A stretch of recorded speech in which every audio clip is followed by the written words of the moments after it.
Chers amis, soyez les bienvenus à cette série intitulée Ce que vous ne savez pas sur le Messie.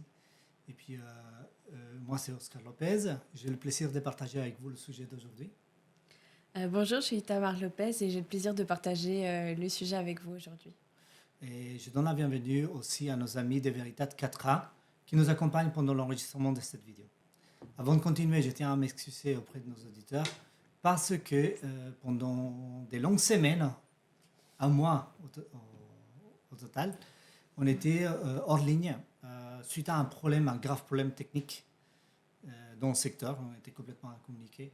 Donc, on tient à s'excuser. Bon, c'était un problème indépendant de notre volonté. En tout cas, je vous remercie pour votre fidélité. Merci de votre patience et de continuer la série parce que vous allez découvrir plein de choses. Et puis, le sujet d'aujourd'hui, la loi de Dieu a-t-elle été clouée sur la croix? Parce que c'est quelque chose qui se dit assez souvent. Puis la dernière vidéo, on avait parlé des livres du ciel, donc les registres dans le ciel, mais on avait aussi introduit le sujet de la loi. Ouais.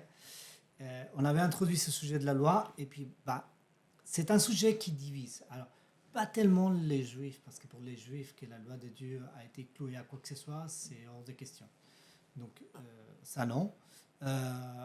Pour les musulmans, il n'y a pas vraiment une loi de Dieu, donc le problème ne se pose pas. Par contre, dans le monde chrétien, il y a basiquement deux positions. Il y en a une position qui consiste à dire que la loi de Dieu a été clouée sur la croix, et une autre position qui consiste à dire que la loi de Dieu est toujours en vigueur. Donc, qui a raison et comment on peut articuler ce sujet? C'est ce qu'on a l'intention de faire aujourd'hui avec vous. Et puis pour commencer, on va lancer le premier texte qu'on trouve dans Romains. Romains chapitre 7, versets 4 à 6. 7, 4 à 6. Hein. Oui. Okay. De même, mes frères, vous aussi vous avez été par le corps de... De même, mes frères, vous aussi vous avez été par le corps de Christ mis à mort en ce qui concerne la loi, pour que vous apparteniez à un autre, à celui qui est ressuscité des morts, afin que nous portions des fruits pour Dieu. Car lorsque nous étions dans la chair, les passions des péchés provoqués par la loi agissaient dans nos membres, de sorte que nous portions des fruits pour la mort. Mais maintenant, nous avons été dégagés de la loi, étant morts à cette loi sous laquelle nous étions retenus, de sorte que nous servons dans un esprit nouveau, et non selon la lettre qui a vieilli. Voilà un texte qui réjouit beaucoup de gens qui disent la loi a été clouée sur la croix. Ouais. Il y a des éléments quand même qui leur rendent service. Ouais. Par exemple. Par le corps de Christ. Plutôt mis à mort en ce qui concerne la loi. Car lorsque nous étions dans la chair, les passions des péchés provoqués par la loi agissaient dans nos membres. Les passions des péchés provoquées par la loi. Voilà, c'est ça. Des fruits pour la mort. Provoqués par la loi. Des fruits pour la mort. Waouh. Plutôt, regarde le verset 6. Nous avons été dégagés de la loi. Dégagés de la loi. Étant morts à cette loi. Étant morts à cette loi. Sous laquelle nous étions. Moi, je préfère. Étions retenus. Hein. Oui, retenus et aussi un esprit nouveau. Un esprit nouveau. Et selon la lettre qui a vieilli. Et non selon la lettre qui a vieilli. Hein. C'est intéressant. Parce qu'en fait, ce passage, on dirait un passage à charge contre la loi. Alors, de quelle loi il s'agit ici? Parce qu'il faut savoir que dans la Bible, le terme loi fait référence à beaucoup de choses. Hein. Oui, parce la loi, c'est la loi. Il y a quoi comme loi? Oui, parce que en fait, si on prend le texte et qu'on le lit pleinement, si on fait une lecture plate, on ne va pas en profondeur dans le texte, on peut dire effectivement que la loi a été abrogée. Mais il faut déjà réfléchir et se demander de quelle loi nous parle le texte. C'est ça. De quelle loi sont-nous en train de parler? Parce que nous avons connaissance de plusieurs lois. Quelles sont les lois? Il y a la loi sur la santé. Oui. La loi rituelle. La loi rituelle et la loi civile. Alors, la loi sur la santé, on sait ce que c'est. Les lois civiles, on sait ce que c'est. Oui. Les lois rituelles, on sait, mais il vaut mieux le préciser. On l'a vu dans les... On l'a vu dans les vidéos précédentes. Donc, c'est tous les rituels autour, on l'a vu dans les vidéos précédentes, par exemple, le jour de l'expiation. C'est fait partie de cette loi-là. Et il y a la loi morale ou la loi de Dieu aussi, on appelle, ou la loi des 10 commandements. C'est une autre loi. Alors, de quelle loi est en train de parler Paul dans ce passage? La loi des 10 commandements. Oui, c'est ça. Pour beaucoup de gens, c'est la loi rituelle. On va préciser ça. On va dire que le réflexe naturel de ceux qui défendent la loi, c'est de dire non, ça c'est la loi rituelle. Mais non. Paul est bien en train de parler de la loi des 10 commandements. Donc, est-ce que cela veut dire que ce passage indique que la loi n'a plus de validité? C'est ce qu'on va découvrir aujourd'hui. Il faut comprendre comment ça fonctionne. Il y a un élément intéressant. De même, frères, vous aussi avez été par le corps du Christ. C'est par le corps du Christ. C'est-à-dire, qu'est-ce qui s'est passé avec le corps du Christ? Il est mort. Il a été cloué sur la croix. Donc, à travers ce sacrifice, qu'est-ce qui s'est passé? Nous avons été mis à mort en ce qui concerne la loi. Pourquoi?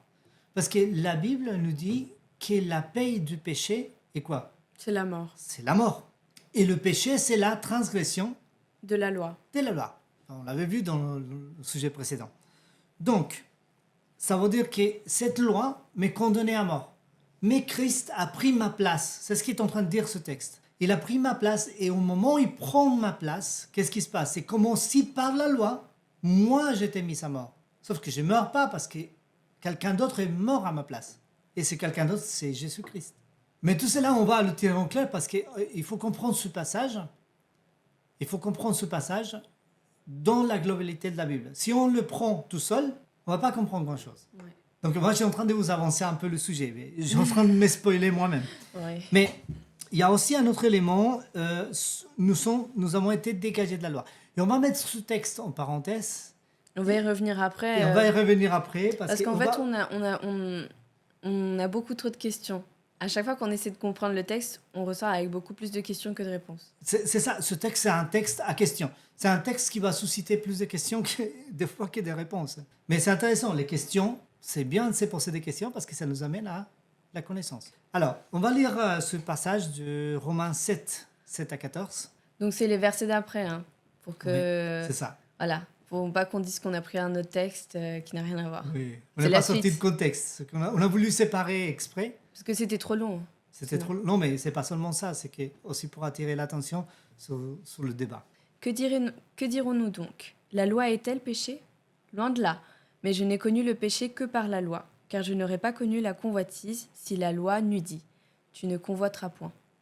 Et le péché, saisissant l'occasion, produisit en moi par le commandement toutes sortes de convoitises, car sans loi, le péché est mort. Oh là là, c'est quoi ça? Alors, comment on peut expliquer ce premier morceau de la lecture? Surtout le verset 8, en fait, qui nous dit tout.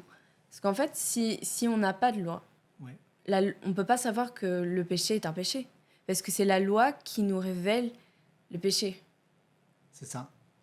Le péché n'a pas de pouvoir. On va dire que, imaginons qu'en France, on peut s'arrêter au feu rouge si on veut. Que si on veut. Si on ne s'arrête pas, c'est pas grave. Et que le stop, c'est pareil. C'est si on veut, c'est optionnel. Alors, on traverse le feu rouge devant la police. Est-ce que la police peut nous sanctionner? Si c'est pas interdit, non? Puisqu'il n'y a pas de loi. Là où il n'y a pas de loi, c'est pas interdit. C'est un peu comme à l'époque où il y avait la peine de mort. Quand on s'approchait de l'abolition de la peine de mort, il y a beaucoup d'avocats humanistes qui ont multiplié le recours pour retarder la sentence pour que le prévenu, l'accusé, puisse bénéficier de l'abolition de la peine de mort. Et ça a marché pour certains. Donc, vous voyez, quand il n'y a pas de loi, on est libre. Donc, ceux qui disent que la loi a été clouée sur la croix, ils se mettent dans une grande difficulté. En tout cas, ce qu'il dit ici, c'est que le péché, c'est si son location produit en moi, par le commandement, toutes sortes de convoitises. C'est-à-dire que quand quelque chose est interdit, bon, ça c'est quelque chose qu'on a vu, ceux qui ont des enfants, ceux qui ont gardé des enfants, l'ont certainement connu. Quand on dit à un enfant, ne fais pas ça, c'est la première chose qu'il va essayer de faire. Il va essayer de le faire directement ce qu'on a dit de pas faire. Exactement. Pourquoi? Parce que du moment où il y a l'interdiction, Ça devient plus intéressant. Bah oui, ça attise la curiosité. Ça attise la curiosité, exactement. Donc, Et en fait, là, Paul, il dit qu'il a connu le péché grâce à la loi, en fait. Que par la loi. oui, parce que s'il n'y a pas de loi, il n'y a pas de péché. Si ce n'est pas interdit. Si on ne me dit pas que c'est interdit, pas de péché. OK? On va continuer. Pour moi, étant autrefois sans loi, je vivais. Mais quand le commandement vint, le péché reprit vie et moi, je mourus. Bah, ça confirme ce qu'on a dit. À quel moment il était sans loi, Paul? Alors, là, il y a un élément intéressant. Ça, c'est un élément intéressant. C'est qu'il faut comprendre qui était Paul. Paul était juif. OK? Il était pharisien et il se décrit même comme un pharisien des pharisiens. OK? Alors, il faut savoir que pour les juifs, un enfant, avant qu'il accomplisse l'âge des 12 ans, il n'est pas complètement conscient des demandes de la loi. Et c'est à l'âge de 12 ans qu'on fait ce qu'on appelle le bar mitzvah. Et ça veut dire quoi, bar mitzvah? Bar signifie l'enfant de. Et mitzvah, c'est le commandement. C'est-à-dire qu'à partir de là, il devient un enfant de la loi. OK? Pourquoi? Parce qu'à partir de 12 ans, il commence à prendre conscience de la loi. C'est à partir de ce moment-là que Paul, il vivait sans loi, mais quand le commandement arrive, qu'est-ce qui se passe? C'est compliqué. Parce qu'il ne savait pas que c'était interdit avant, donc voilà. Mais une fois qu'il sait que c'est interdit, bah, ça produit en lui la mort. Okay? En fait, je viens de me rendre compte d'une chose aussi. Tu viens de dire que Paul était un pharisien et même qu'il se disait pharisien des pharisiens. Enfin, je m'avance un peu, hein, mais dans le texte suivant, qui dit « Ainsi le commandement qui conduit à la vie se trouva pour moi conduire à la mort. » Pourquoi est-ce que le commandement qui normalement conduit à la vie, pour lui, le conduisit à la mort? C'est très intéressant comme question et ça vaut le coup d'être abordé tout de suite. Non, mais parce que sinon, moi, Oui. Parce que je crois qu'on va dire après, on va arriver au point final. Peut-être laisser la question en suspens et répondre à la fin. Pas forcément, parce que je pense que la question mérite d'avoir une réponse immédiate. Si on prend l'exemple d'Adam et Ève, ils étaient en Éden, au jardin d'Éden, et quelle était la condition pour rester là et pour vivre? Ils ne devaient pas manger le fruit de la connaissance du bien et du mal. C'est-à-dire respecter une limitation. Oui. On a déjà analysé dans les sujets précédents que quand Ève et Adam ont mangé, ont pris le fruit interdit, ils sont transgressés plusieurs des commandements de la loi. Ok? Ça, on l'a déjà vu. Donc, du coup, ce commandement avait pour objectif de préserver la vie, donc leur garder en vie. Mais ce commandement, une fois transgressé, ça les amène à quoi? À la mort. À la mort. C'est simple comme ça. Donc le commandement de Dieu, quand Dieu dit tu ne convoiteras pas, pourquoi ne pas convoiter? Parce que la convoitise, ça nous amène à d'autres situations. C'est le début de la chute. Et on dit souvent la meilleure manière de ne pas tomber, ce n'est pas commencer à tomber. Maintenant, il y a d'autres aspects qui vont plus loin que la simple observation mécanique de la loi. Et on va découvrir par la suite. Oui, on va finir de répondre à cette question. C'est là où Itamar veut en venir. En tout cas, voilà, et on n'a pas fini la lecture. Hein, non, on n'a pas fini. Donc j'ai lu le verset 11 tout à l'heure, on en est au 12. La loi, donc, est sainte, et le commandement est saint, juste et bon. Ce qui est bon a-t-il donc été pour moi une cause de mort? Loin de là. C'est le péché, afin qu'il se manifestât comme péché en me donnant la mort par ce qui est bon, et que par le commandement, il devint condamnable au plus haut point. C'est clair. Voilà. Là, c'est clair. Nous savons en effet que la loi est spirituelle, mais moi je suis charnel, vendu au péché. En fait, le problème, c'est la nature humaine. Ouais. C'est pas la loi. Non. C'est pas la loi. Donc, il y a deux positions. Globalement, il y a la position comme quoi la loi de Dieu a été annulée, tout simplement, abrogée, versus cette position qui dit la loi de Dieu est toujours en vigueur. Voilà, qui a raison. Nous avons un texte aussi d'Éphésiens 2, verset 15. Ayant anéanti par sa chair la loi des ordonnances dans ses prescriptions, afin de créer en lui-même avec les deux un seul homme nouveau, en établissant la paix. Alors, pour information, au niveau de la traduction, là, le terme anéanti n'est pas la traduction la plus exacte. Ok? Mais bon, ça c'est un autre débat. C'est un peu on fort, pourra hein, l'aborder comme mot. par la suite. Il ne s'agit pas de critiquer la traduction. C'est qu'ils ils ont fait ce qui était dans leur pouvoir et c'est déjà très bien fait. Ok. Le problème est que ce texte nous permet difficilement d'identifier de quelle loi est en train de parler. Mais il y a quand même un élément qui nous permet de savoir de quoi il s'agit. Oui, afin de créer en lui-même, avec les deux, un seul homme nouveau. Quels deux? Oui. Quels étaient les deux? Alors, il faut aller au contexte du moment où ce passage a été écrit. Quelle était la situation de l'Église primitive quand cela a été écrit? Ils étaient Il unis? y avait les Est-ce Juifs. qu'il y avait des divisions? Oui, il y avait des divisions. Il y avait les Juifs Oui. et les chrétiens unis avec les gentils. Il y avait les chrétiens, en fait, il y avait les chrétiens d'origine juive et les chrétiens Non juifs. non juifs. C'est les chrétiens d'origine païenne. Ouais. Ok. Et en fait, les chrétiens juifs, ils exigeaient que les chrétiens d'origine païenne, avant de devenir chrétiens vraiment, ou être reconnus par eux en tant que chrétiens, Ils devaient faire la circoncision. ils devaient faire la circoncision et respecter toute la loi rituelle.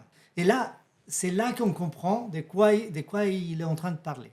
Donc, il parle de cette loi, et cette loi est en train de diviser l'Église en deux. Et qu'est-ce qu'il a fait? Ayant anéanti. Bon, j'ai déjà dit que le mot anéanti, ce n'est pas le plus exact, mais on va continuer. Il disait, anéanti par sa chair la loi des ordonnances.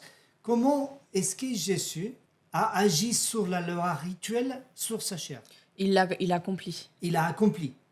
Parce que c'est intéressant, il y a beaucoup de gens qui disent qu'on doit continuer, même des chrétiens, par exemple les chrétiens Orthodoxe. messianiques. Les messianiques, ils disent qu'on doit continuer à observer la loi rituelle tout en étant chrétien.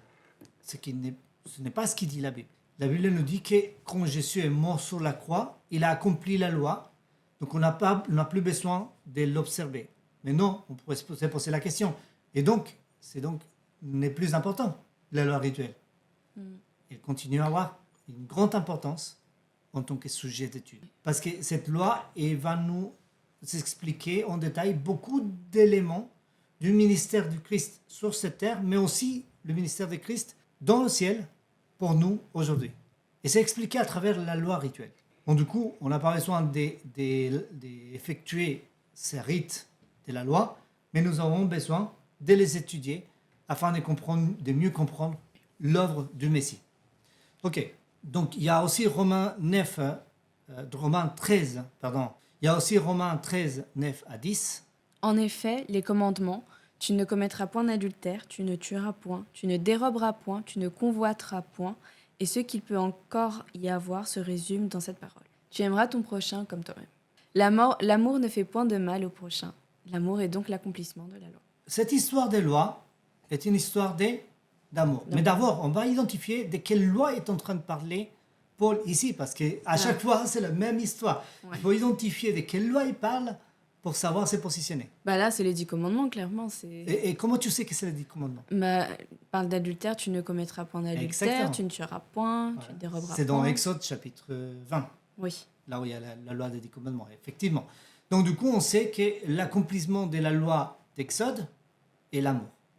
Quand on dit que cette loi-là, la loi des 10 commandements a été abolie sur la croix, on est en train de dire que l'amour a été aboli. Puisque l'accomplissement de la loi, C'est l'amour. c'est l'amour. Donc on n'est plus obligé d'aimer. On peut se détester les uns les autres, c'est impossible. Ça manque de logique. Matthieu 5, verset 17, et là, ça va, franchement, Bah là, c'est catégorique. ouais. C'est catégorique. Ne Allez. croyez pas que je suis venu pour abolir la loi ou les prophètes. Je suis venu non pour abolir, mais pour accomplir. Voilà. Ah. Jésus n'est pas venu pour abolir la loi, mais pour l'accomplir. Et toutes les lois étaient respectueuses de toutes les lois. Jésus a été circoncis. Il a respecté la Pâque. Il a fait tous les rituels. Il s'est présenté devant le temple. Il a fait la bar mitzvah. On a des registres dans les évangiles. Donc Jésus, il a respecté, il a accompli tous les prérequis de la loi. Et si je ne me trompe pas, il est même allé au temple avec les prêtres. Bah, c'est ça, c'est la À bar mitzvah. Jérusalem. Oui. C'est à l'occasion de sa bar mitzvah que c'est arrivé. C'est là quand il s'est perdu, ils l'ont trouvé dans le temple. Bah, c'était à l'occasion de sa bar mitzvah. Donc, vous voyez, il a accompli la loi et même plus loin. Pourquoi? Parce que nous avons déjà vu dans cette série que Jésus a été crucifié le soir, alors où l'agneau du Pâques devait être sacrifié. Et que cette année-là, la Pâque n'a pas été célébrée Dans le temple. dans le temple à la bonne date. Ça a dû être célébré plus tard. Pourquoi? Parce que le voile du temple s'est déchiré quand Jésus est mort sur la croix. Donc du coup, l'agneau de Pâques n'a pas pu être sacrifié cette année. Pourquoi? Parce que le véritable agneau de Pâques, le véritable agneau pour nos péchés, le véritable agneau de Dieu, qui est le sacrifice à notre place, était déjà mort sur la croix. Il n'y avait plus de sens, plus de signification de continuer à observer cette loi, mais on pouvait toujours continuer à l'étudier. Ça oui, parce qu'il y a beaucoup de choses effectivement à apprendre là-dessus. Donc voilà, ce texte, il est vraiment catégorique. C'est Marc 10, chapitre 10, versets 17 à 22. Comme Jésus se mettait en chemin, un homme accourut et se jetant à genoux devant lui. « Bon maître, lui demanda-t-il, que dois-je faire pour hériter la vie éternelle ?» Jésus lui dit, « Pourquoi m'appelles-tu bon? Il n'y a de bon que Dieu seul. Tu connais les commandements, tu ne commettras point d'adultère, tu ne tueras point, tu ne déroberas point, tu ne diras point de faux témoignages, tu ne feras tort à personne, honore ton père et ta mère. » Il lui répondit, « Maître, j'ai observé toutes ces choses dès ma jeunesse. » Jésus, l'ayant regardé, l'aima et lui dit, « Il te manque une chose, va, vends tout ce que tu as, donne-le aux pauvres et tu auras un trésor dans le ciel. Puis viens et suis-moi. » Mais affligé de cette parole, cet homme s'en alla tout triste, car il avait de grands biens. C'est intéressant qu'il dit à chaque fois, parce qu'en fait c'est quelque chose qu'on se rend compte dans la Bible, il le dit souvent quand on parle de Jésus, c'est qu'il l'aima. Par exemple là, ici, Oui. on nous dit il l'aima. Oui. L'ayant regardé, Il était au bon chemin. Et il lui dit. Il était au bon chemin. Ouais. Il manquait quoi? Un petit truc. Ouais. Mais un petit truc très dur pour lui. Pourquoi? Parce qu'il avait beaucoup de biens. Qu'est-ce qu'il aimait plus? Son prochain? Est-ce qu'il aimait plus Dieu? Ou est-ce qu'il aimait plus sa richesse? Il aimait plus ça. C'était une preuve. C'est toujours, c'est une épreuve. C'est toujours cette même histoire. Donc, l'accomplissement de la loi, c'est bien l'amour. L'amour et l'amour.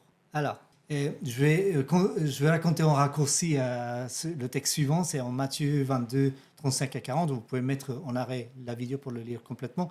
Mais c'est un docteur de la loi qui pose la question: quel est le plus grand commandement?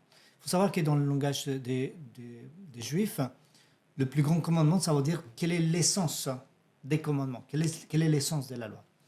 Et donc Jésus, il est pressant de l'essence de la loi. C'est tu aimeras ton Dieu et ensuite ton prochain comme toi-même. Donc on voit que cette relation d'amour avec Dieu, cette relation d'amour avec mon prochain est l'essence même de la loi. Une loi qui pour beaucoup a été clouée sur la croix et qu'on n'est plus obligé de respecter. Il y a un problème. Il y a un problème de logique dans cette histoire, n'est-ce pas? Il y a un sérieux problème de logique. Alors, regarde ce que je vous invite à suivre cette lecture de Jacques 2, 8 à 12. Si vous accomplissez la loi royale selon l'Écriture, tu aimeras ton prochain comme toi-même, vous faites bien. Mais si vous faites acception de personne, vous commettez un péché. Vous êtes condamnés par la loi comme des transgresseurs. Oula, on va faire une petite pause. C'est quoi l'acception des personnes? C'est discriminer en fait. Toute forme de discrimination est déjà un péché. Parce que nous sommes très doués pour ça. Hein. On dit, ouais, je l'aime pas. Inconsciemment même, on discrimine. Non, mais lui, il est colombien. Ah, il a un accent. Il a un accent étranger. Il parle français, on comprend ce qu'il dit, mais bon, son accent, il est insupportable. Non, mais ça peut arriver. Hein. Oh, il est africain, ou il est ceci, ou il est cela, ou les Péruviens, ou les Mexicains. À chaque fois, on tombe sur des gens qui vont vouloir mettre de côté les autres parce que ci et parce que cela. Pour des petits détails au final. Non, il est trop maigre. Non, il est trop gros. Oh, il est ceci. Oh, il est cela. Oh, il ne s'habille pas comme j'aime bien. Donc, il y a toujours sa façon de parler. Les personnes en situation de handicap. J'ai l'immense honneur de pouvoir côtoyer des personnes en situation de handicap. Et pourquoi je dis que c'est un honneur et c'est un privilège? Parce que c'est très enrichissant, d'un point de vue personnel. Très, très enrichissant. Ce sont des gens qui ont beaucoup, sur lesquels on a beaucoup de choses à apprendre, c'est ce que je veux dire. Et pourquoi j'ai dit ça? Parce que j'ai remarqué souvent qu'ils sont discriminés, ils sont mis de côté. Le mot handicap, c'est quelque chose qui fait peur et que les gens ils veulent mettre loin d'eux. et c'est une forme d'acception de discrimination. Allez, bon, on ferme la parenthèse parce que le temps il continue. Car quiconque observe toute la loi mais pêche contre un seul commandement devient coupable de tous. En effet, celui qui a dit « tu ne commettras point d'adultère » a dit aussi « tu ne tueras point ». Or si tu ne commets point d'adultère mais que tu commettes un meurtre, tu deviens transgresseur de la loi. Parlez et agissez comme devant être jugé par une loi de liberté. Ou par la loi de la liberté. Ou par la loi de la liberté. Alors, là, c'est la loi de la liberté. Et Paul, au début, on a lu un texte qui dit qu'on était prisonnier. Est-ce que c'est la même loi? C'est la même loi, mais il ne parle pas dans le Qu'est-ce même qu'il fait contexte, je trouve. Parce Alors, que pourquoi? Paul, il dit que on est condamné, c'est ça? Oui. On est condamné par la loi, mais pourquoi? Parce qu'on est dans le péché. Et comme on est dans le péché, forcément, on est condamné par la loi. Mais cette loi, c'est une loi qui est juste et qui est de liberté, au final. En tout cas, on identifie bien la loi de laquelle il parle Jacques, parce que c'est la loi des 10 commandements. Oui, là, on voit clairement tu ne tueras point. Tu ne tueras point, commettras c'est dans la loi des d'adultère. 10 commandements qu'on trouve dans Exode, chapitre 20. Oui. Ok. Donc, c'est la bonne loi, en tout cas. Ce qu'il faut comprendre, je vais l'illustrer par une expérience personnelle. Il y a pas mal d'années, quand je suis arrivé dans ce pays, je n'avais pas encore une situation stable dans le pays. Et à cette époque-là, ils ont commencé à commercialiser les premiers motos, les premiers scooters électriques. J'ai acheté un parce que je n'avais pas de quoi acheter un véhicule. Et pour des petits déplacements, c'était pratique. Et le vendeur, il m'a expliqué qu'il n'y avait pas besoin d'assurance, qu'il n'y avait pas besoin de casque, qu'il n'y avait pas besoin de faire une carte grise, qu'il n'y avait pas besoin de permis, etc. etc. Bon, j'ai cru sur parole. Je continue à rouler et pendant un certain temps, je n'ai pas eu de problème. Sauf qu'un soir, la police était en train de faire un contrôle, ils m'ont arrêté. Ils m'ont demandé carte grise, assurance, casque, permis de conduire. Je n'avais rien de tout ça. On dit, monsieur, on va vous arrêter. On va vous arrêter parce que vous êtes en infraction. J'expliquais ce qu'on m'avait dit. J'expliquais que je n'étais pas français. À l'époque, je n'étais pas français. Et je ne connaissais pas suffisamment la loi du pays. Mais le policier m'a dit, nul n'est censé ignorer. Donc, quelle était la sentence? Passer par la case prison. Ce qui s'est passé, c'est assez intéressant parce que moi, j'ai dit, écoutez, moi, j'ai une famille, j'essaie de me battre, j'ai fait sincèrement la chose, je comprends que nul n'est censé ignorer la loi, et je demande d'être indulgent. Et le policier, il m'a dit, vous attendez, je vais voir avec mon supérieur. Son supérieur arrive plus tard, il me dit, étendez la main. Je me suis dit, ça y est, ils vont me mettre les manottes, et ça y est, c'est fini. Il m'a ouvert la main, il m'a posé la clé de la moto, de scooter, dans la main, il m'a dit, partez, et que je ne vous vois plus sur ce scooter, sinon je vous arrête. Alors, qu'est-ce que vous en pensez? Moi, j'ai réallumé le scooter et j'ai continué. Non, j'ai arrêté tout de suite et le lendemain, j'ai vendu le scooter et je me suis débarrassé. Pourquoi? Parce que j'avais enfreint la loi. Et la loi déterminait que j'allais en prison, mais par l'intervention de ce policier, je n'ai pas eu de la prison, donc j'ai eu une chance et je devais la respecter. Quand je n'ai pas respecté la loi, j'allais en prison. Et quand je la respecte, je suis libre. Donc c'est la même loi qui change d'action par rapport à moi en fonction de mon comportement. C'est que la loi des 10 commandements, c'est une loi de liberté. Pourquoi? Parce que si je la respecte, j'assure ma liberté personnelle, mais j'assure aussi le bien-être et la liberté des autres. Mais si je ne la respecte pas, je suis condamné. Donc voilà comment ça fonctionne.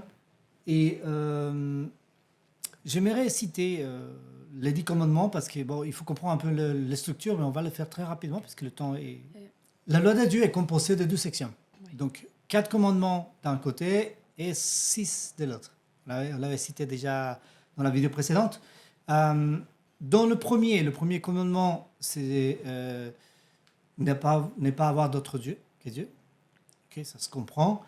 Ne faire pas d'image de taille, donc sculpture, afin de les adorer. Ça ne veut pas dire qu'un artiste est en train de violer cette loi, mais si cet artiste il fait cette image afin de l'adorer, là c'est autre chose. Ne prendre le nom de l'Éternel en vain. C'est quoi ça? C'est jurer par Dieu, oui. C'est citer le nom de Dieu d'une manière irrespectueuse et inconsidérée. Et puis le 4e commandement, souviens-toi du jour de repos. Alors il faut savoir que dans l'original, c'est écrit Shabbat, ok? Et il nous parle de 6 jours. On peut travailler, mais le 7e jour est un jour de repos pour l'Éternel. Il faut savoir que la semaine dans la Bible commence Le dimanche. dimanche. Et que le dernier jour, donc le 7e jour, c'est Shabbat, c'est samedi. Voilà. Et la raison pour laquelle on ne doit pas faire d'œuvre, c'est parce que en 6 jours, l'Éternel a fait les cieux, la terre, la mer et tout ce qui est contenu, et il s'est reposé au 7e jour. C'est pourquoi l'Éternel a béni le jour de repos. Et il a quoi? Sanctifié. Il a sanctifié. Bon, voilà. Ça, c'est dans Exode. Donc, vous pouvez consulter vos Bibles. Vous allez le trouver. Exode 20, versets 12 à 17, qui nous dit c'est notre relation avec notre prochain. Et quels Oui. sont nos prochains? Les parents. Les premiers prochains, c'est les parents. Ouais. Donc, il nous demande de les honorer. Donc, honore ton père et ta mère. Et puis, ne pas tuer, parce que les autres prochains, c'est les autres. Hein. Et ne pas commettre d'adultère, parce qu'il y a un autre prochain très proche, c'est notre conjoint, la conjointe. Donc, il faut la respecter. Ne pas voler, c'est aussi une forme de respecter les autres. Et ne pas porter des faux témoignages. Personne n'aime ça. Ça peut coûter très cher, ça peut causer des gros problèmes. Ouais. Et donc, du coup, c'est interdit par la loi de Dieu. Pour des faux témoignages. Et puis, à la fin, nous avons la convoitise qui est proscrite par la loi de Dieu. Pourquoi? Parce que la convoitise, c'est le point d'entrée de tous les maux. C'est par la convoitise qu'on commence, c'est par là qu'on chute. Donc la convoitise est proscrite. Donc on voit bien que les premiers 4 commandements, ils nous parlent de ma relation avec Dieu, et les autres commandements, ils me parlent de ma relation avec mes prochains. Sauf que c'est une question de logique. Pour tous les chrétiens, ne pas avoir des dieux autres que Dieu, c'est normal. Ne pas faire des images, c'est normal, sauf certaines dénominations, par exemple les catholiques, qui adorent des images malgré l'interdiction biblique d'adorer des images, mais ils le font quand même. Mais bon, pour la plupart des dénominations chrétiennes, l'adoration d'images est proscrite. Et ne pas jurer le nom de Dieu en vain, c'est aussi proscrit. Mais quand on arrive au sabbat, comme on ne comprend pas, on se dit il a été aboli. Derrière l'abolition de la loi, on est plutôt derrière une abolition du sabbat. Oui. Et on se rend compte que le sabbat est un élément super important dans le plan de salut. Vous allez me dire, mais tu es devenu fou ou quoi? Racontez ça. Qu'est-ce que tu racontes? Non, c'est pas possible. C'est ton côté juif qui parle. Non, mais pas du tout. Mais c'est que le sabbat a été fait pour l'homme et c'est un signe entre Dieu et son peuple depuis la nuit des temps, même avant que les juifs existent. Donc c'est pas que pour les juifs, c'est pour tout le monde. Pour le peuple de Dieu. C'est pour le peuple de Dieu. Et c'est un signe entre Dieu et son peuple.